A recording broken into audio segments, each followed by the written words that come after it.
오늘 3월 첫 번째 수요일 저녁 기도에 나오신 우리 성도님들 가운데 하나님 주시는 은혜와 평강이 함께 하시기를 바랍니다. 이제 정말 마지막입니다. 1월 1일 새해 결심을 지키지 못했지만 구정이 있었고, 이제 구정에 지키지 못한 것도 이제 3월 새학기를 맞아 마지막 기회마저 지나갔습니다. 여러분, 새해에 세우신 결단들 다 잘 지키고 계시죠? 네, 대답으로 알겠습니다. 신방을 하다 보면요, 여러 가지 많은 이야기를 나누는데요. 부부가 같이 이제 신방을 받으실 때 어떻게 만나셨고 어떻게 결혼하셔서 살아가셨는지에 대한 이야기를 드릴 때면 참으로 흥미진진합니다. 남자분이 하는 얘기가 있고 여성분이 하는 이야기가 있고, 그런데요, 그 중에서 믿지 않았던 우리 권사님이나 여자 집사님이 믿는 집안인 이제 남자분하고 결혼을 하시게 된 거예요. 그래서 신앙이 좋은 집사님, 권사님이 되신 거죠. 그럼 저는 남자 편을 들어서 이렇게 얘기합니다. 권사님은요, 결혼해서 복 받으신 거예요. 집사님 만나서, 장로님 만나서 구원받았으니 다른 얘기 하실 거 없어요. 그저 감사하면서 사세요 하면 그분들은 그냥 깨갱하고 네, 맞아요. 여러분 부부 가운데 참 흥미진진하시죠? 어떻게 만나셨고 어떻게 결혼하셨고 또 예수님을 어떻게 만나셨나요? 오늘 우리가 읽은 빌레몬서를 다 읽지는 않았지만 이 빌레몬서에는 아주 흥미진진한 만남에 대한 이야기가 나옵니다.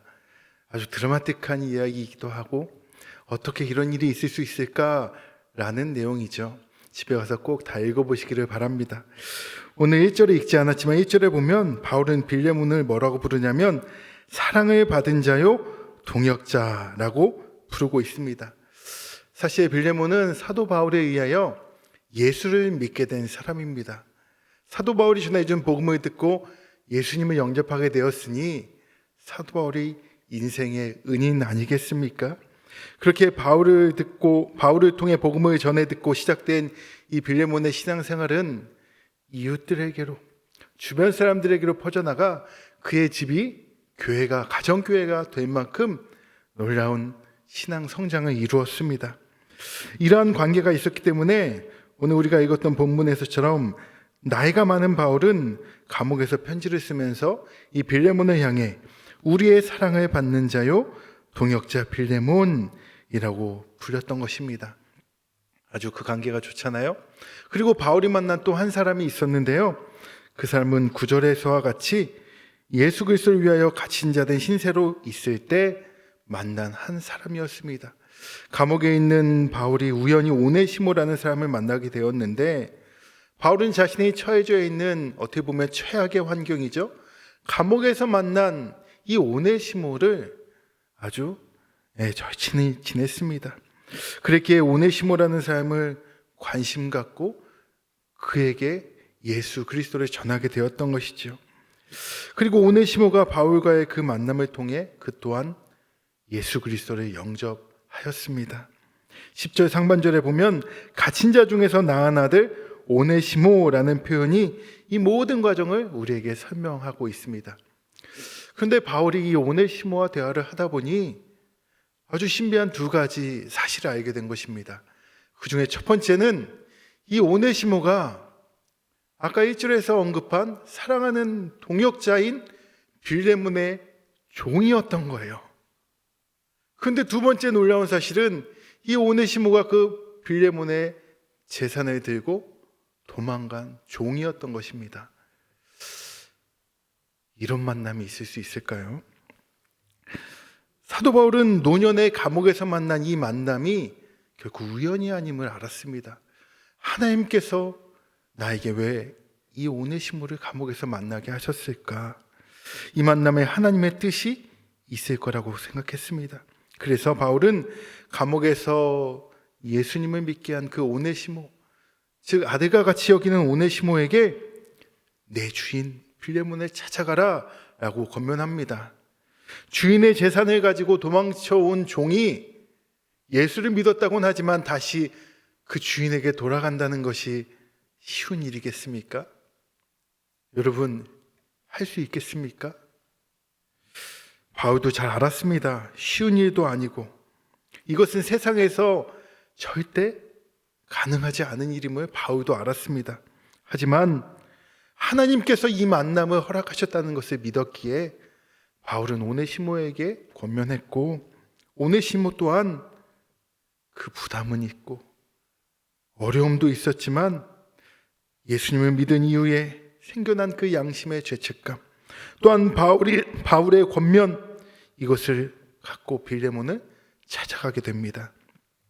오네시모의 믿음의 결단을 들은 바울은 이 빌레몬서를 써서 오네시모의 손에 들려줘 빌레몬을 찾아가게 한 것입니다. 바울은 빌레몬의 사랑과 믿음을 감사한다라고 오늘 말씀에 나와 있는데요. 바울은요, 믿음 다음에 사랑을 대부분 기록했는데 오늘 말씀 5절에서는 사랑을 먼저 언급하고 있습니다. 이것은 바로 이 편지가 빌레몬의 그 사랑을 강조하고 있다는 것을 우리에게 알려주는 것입니다. 사랑하는 성도 여러분, 믿음과 사랑은요, 짝꿍이에요. 같이 다닙니다. 올바른 믿음은 사랑으로서 보여지게 되는 겁니다. 바울은 빌레몬을 향하여서 편지에 사도로서 강력하게 권하고 명할 수도 있었지만 오늘 제목처럼 사랑으로서 간구하고 있습니다. 바울은 오네시모를 향하여 갇힌 중에 낳은 아들이라고 표현하면서 빌레몬아, 이 오네시모를 내가 꼭 받아줘라. 이 오네시모는 이전과 같지 아니하고 완전히 새로운 사람이 되었다. 그가 전에는 무익하였으나 이제는 나와 내게 유익함으로 이제는 그를 형제로 받아주어라 라고 편지하고 있었습니다. 바울은 더 나아가 빌레몬을 향해 자신의 바람을 숨김없이 대하는데요, 뭐라고 하냐면 종으로 대하지 말고 라는 거예요. 종으로 대하지 말고. 여기서 바울은 오네시모를 아예 자유인으로 풀어주라 라는 뜻이 아니었습니다. 그러나 주 안에서 형제로 받아주어라 라고 권면한 것입니다. 사랑하는 성도 여러분, 이 편지를 받은 빌레몬의 입장을 한번 생각해 보십시오. 어느 날 내 재산을 탕진한 종이 갑자기 눈앞에 나타났습니다. 이 사람을 찢어 죽일까 씹어 먹을까 여러 가지 생각이 교차했을 것인데 그가 전해준 편지에 보니 이와 같은 바울의 권면이 들어있는 거예요. 어떤 생각이 들었을까요? 다양한 복잡 미묘한 감정이 소용돌이쳤을 것입니다. 하지만 빌레몬은 그 편지를 읽으면서 하나님이 사도 바울을 통해 우리를 이렇게 만나게 하신 거구나 라는 것을 믿었습니다. 믿은 거예요. 빌레몬이 살던 시대 로마법은 종을 사람이 아니라 물건 취급했습니다. 그런데 빌레몬은 로마법이 아닌 하나님 나라 법으로서 그 빌레몬을 형제로 받아들인 것입니다.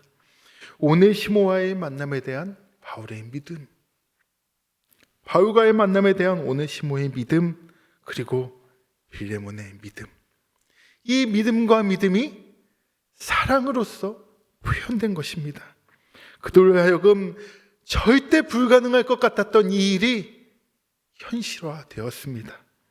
하나님은 바로 이 일을 우리에게 보여주시기 위하여 빌레몬서를 쓰게 하신 것입니다. 이 편지를 쓴 사도 바울 또한 그렇게 믿음을 사랑으로 보여주었습니다. 사도 바울이 1차 전도 여행할 때요, 루스드라라는 지역에 갔습니다. 그곳에서 그가 돌에 맞아 거의 죽었습니다. 그래서 그 사람들이 시외로 바울을 끌어다가 던졌습니다. 죽은 줄 알고. 그런데 제자들이 오자 바울이 겨우 눈을 뜨고 살아났어요. 그 바울이 어떻게 했을까요? 루스드라는 무서운 동네야. 얼른 더베로 가자. 그랬을까요? 다시 루스드라로 들어갔어요. 여러분, 트라우마라는 게 있잖아요. 어릴 때 개에게 물려본 사람은 강아지 개를 보면 무서워해요. 돌에 맞아본 사람은 사람이 손만 이렇게 들어도 어때요? 네, 돌에 맞을까봐. 그게 인간 본능 아니겠습니까? 자기를 돌로 쳐서 죽였던 사람에게 어떻게 다시 들어갈 수 있을까요? 어떻게 그럴 수 있을까요? 그 믿음이 사랑으로 드러난 거예요. 그보다 더 먼저 예수님이 그렇게 믿음으로 사람을 사랑했습니다.